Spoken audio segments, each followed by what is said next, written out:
देख रहे हैं English easy tricks with Mohammad Shoaib. आज जो हमारा टॉपिक है वो है कंडीशनल्स, कि कंडीशनल सेंटेंसेस क्या होते हैं। ये भी सेंटेंसेस होते हैं, इसको ज़रा समझने के लिए ये देखें कि कंडीशनल किस लफ्ज़ से निकला है। कंडीशनल निकला है कंडीशन से। कंडीशन का क्या मतलब होता है? शर्त, कि आप ऐसा करेंगे तो ऐसा होगा, ऐसा करेंगे तो ऐसा होगा। जब आप अगर के साथ बात करते हैं और आगे आप बताते हैं कि इसका रिज़ल्ट ये होगा, तो इसको क्या कहते हैं? Conditional sentences. जैसे हर चीज़ की कंडीशन होती है, वही सेम चीज़ यहाँ आपको देखने को मिलेगी कि यहाँ कंडीशंस ही डिस्कस की जाती हैं। इसकी टाइप्स की बात करते हैं तो कंडीशनल सेंटेंसेस की 4 टाइप्स हैं। फर्स्ट को कहते हैं ज़ीरो कंडीशनल या ज़ीरो टाइप भी कहते हैं, और दूसरा है फर्स्ट कंडीशनल या इसे टाइप 1 भी कहते हैं, टाइप फर्स्ट भी कहते हैं। Second conditional, type second, and third conditional, type third. अब हम इन सब की एक्सप्लेनेशन देखते हैं। ज़ीरो कंडीशनल, तो ज़ीरो कंडीशनल को हमेशा याद रखें कि इसको ज़ीरो कहते क्यों हैं। हमेशा जिस चीज़ में चेंज नहीं हो रहा होता उसको ज़ीरो कहते हैं, क्योंकि इसमें टेंस का चेंज नहीं आता, तो इसलिए इसको ज़ीरो कंडीशनल कहते हैं।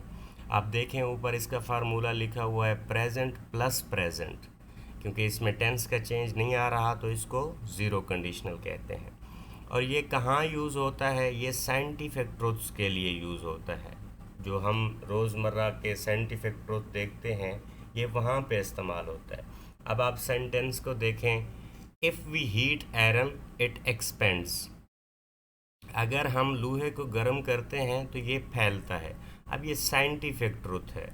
और एक बात याद रखें कि ये जो क्लासेस हैं, it expands if we heat iron, तो ये हमेशा इंटरचेंज हो सकते हैं।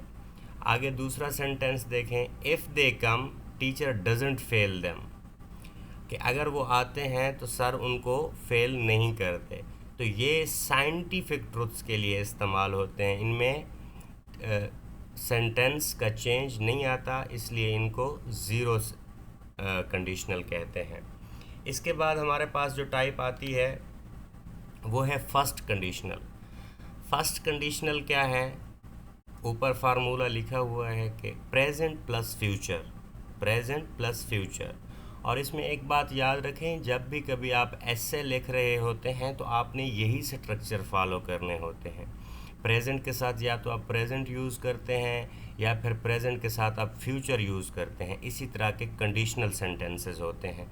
तो इसलिए बेहतर होता है कि ऐसे जब भी लिख रहे हूँ तो यही कंडीशनल्स के स्ट्रक्चर फॉलो किया करें। फर्स्ट कंडीशनल को फर्स्ट कंडीशनल क्यों कहते हैं? आप देख लें, फर्स्ट वर्ल्ड कंट्रीज़ जो हैं उनकी हम मिसाल लेते हैं, वहाँ पे हर चीज़ नॉर्मल होती है, वहाँ पे हर चीज़ नॉर्मल होती है। वहाँ पे सारा कुछ जो होता है वो सीक्वेंस में होता है, कि आप ये करेंगे तो नियर फ्यूचर ये होगा, कि आज मैं ये करता हूँ तो कल ये होगा। तो इसलिए इसको क्या कहते हैं? फर्स्ट कंडीशनल कहते हैं, कि हर काम तरतीब से होना, हर काम जैसे एक्सपेक्टेशन है वैसे ही होना। अब आप इसकी एग्जांपल देखें, if he comes to me I will help him. If he comes to me I will help him, present के साथ फ्यूचर आया है। आप ये इस तरह भी पढ़ सकते हैं, I will help him if he comes to me. मैंने आपको पहले बताया है कि कंडीशनल सेंटेंसेस में क्लासेस इंटरचेंज हो सकते हैं। दूसरा सेंटेंस देखते हैं, if it rains we will cancel our departure to Murree. If it rains we will cancel our departure to Murree. तो ये भी क्या है? फर्स्ट कंडीशनल है, कि हम अगर ये मौजूदा हालात में ये होता है तो नियर फ्यूचर ये हो सकता है। उसके बाद है हमारे पास सेकंड कंडीशनल। तो सेकंड और थर्ड कंडीशनल दोनों में पास्ट होता है, एक क्लास में भी दूसरे में भी। आपने थोड़ा सा फ़र्क समझना है, ये साथ लिखा हुआ है। जो सेकंड कंडीशनल है पास्ट प्लस पास्ट होता है, लेकिन इसमें फ़र्क ये है कि इसमें एक क्लास में पास्ट सिंपल टेंस होता है और दूसरे में उसके साथ आप वुड इस्तेमाल करते हैं। दूसरे क्लास में पास्ट सिंपल और उसके साथ वुड इस्तेमाल करते हैं। सेकंड कंडीशनल को सेकंड कंडीशनल क्यों कहते हैं? अब सेकंड वर्ल्ड देख लें, जो ऐसे मुल्क जिनको सेकंड वर्ल्ड जिनको कहा जाता है, पाकिस्तान को थर्ड वर्ल्ड कंट्रीज़ में जाना जाता है। सेकंड वर्ल्ड कंट्रीज़ वो होते हैं जहाँ पे पॉसिबिलिटीज़ बनाई जा सकती हो किसी चीज़ की। कोई भी काम जब आप करना चाहते हैं तो उसकी पॉसिबिलिटी बनाई जा सकती हो। Because of the specific order they are called second conditional, कि जहाँ पे पॉसिबिलिटी बनाई जा सकती है वहाँ पे सेकंड कंडीशनल यूज़ होता है। अब यहाँ पे देखें, if I earned money, past simple use हुआ है। If I earned money I would buy a house. अब देखें इसके साथ वुड यूज़ हुआ है। सेकंड को देखें, if the advocate studied this case carefully he would defend you. Same वही चीज़, पास्ट सिंपल और उसके साथ वुड यूज़ हुआ है। अब तीसरा सेंटेंस देखें, if doctor came on time he would save the patient.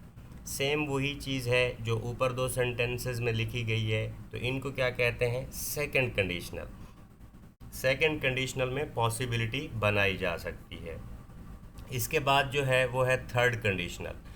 Third conditional क्या है, थर्ड कंडीशनल में भी पास्ट और प्लस पास्ट होता है। ये दोनों क्लास क्या होते हैं, पास्ट के होते हैं। लेकिन इसमें क्या फ़र्क है, इसमें हैड आता है मतलब पास्ट परफेक्ट, और उसके बाद वुड हैव आता है। पास्ट, हैड और उसके बाद वुड हैव। इनको थर्ड कंडीशनल क्यों कहा जाता है? थर्ड वर्ल्ड कंट्रीज़ में ऐसा होता है कि काम नॉर्मल नहीं होते और बाज़ औक़ात पॉसिबिलिटीज़ भी नहीं बनाई जा सकती। आप इसको इस तरह याद रख सकते हैं कि यहाँ पे पॉसिबिलिटीज़ ही नहीं बनाई जा सकती, बस सिर्फ पछताया जा सकता है कि अब किसी चीज़ को रिवर्स नहीं किया जा सकता, सिर्फ पछताया जा सकता है। Because no past can be changed, जैसे पास्ट चेंज नहीं किया जा सकता, इसी तरह थर्ड कंडीशनल में भी वो पास्ट होता है जिसको चेंज ना किया जा सकता हो। अब आप सेंटेंस देखें, जो पिछले हमने सेकंड कंडीशनल में सेंटेंसेस पढ़े हैं, सेम वही सेंटेंसेस हैं, थोड़ा सा चेंज के साथ। If you had studied you would have passed the exam. अब इसमें देखें, सेकंड कंडीशनल में हमने क्या पढ़ा था, if you studied you would pass the exam. अब ये थर्ड कंडीशनल में है, if you had studied you would have passed the exam. अब यहाँ पे फील हो रहा है, आपको फील होगा कि अब कुछ भी नहीं हो सकता, कि अगर उसने मेहनत की होती, पढ़ाई की होती तो उसने पास कर लिया होता। इसका मतलब है कि अब पछतावा है सिर्फ, अब उस रिज़ल्ट को चेंज नहीं किया जा सकता, अब वो फेल हो चुका है। आगे सेंटेंस देखें, if we had won the trophy we would have been happy.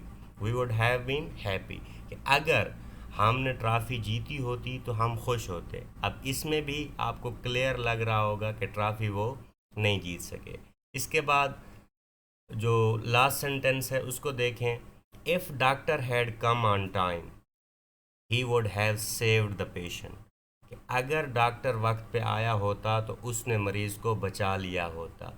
अब इस सेंटेंस में साफ ज़ाहिर ये फील हो रहा है कि अब मरीज़ नहीं रहा, कि डॉक्टर टाइम पे नहीं आ सका, अब सिर्फ पछताया जा सकता है कि मरीज़ को बचाया नहीं जा सका।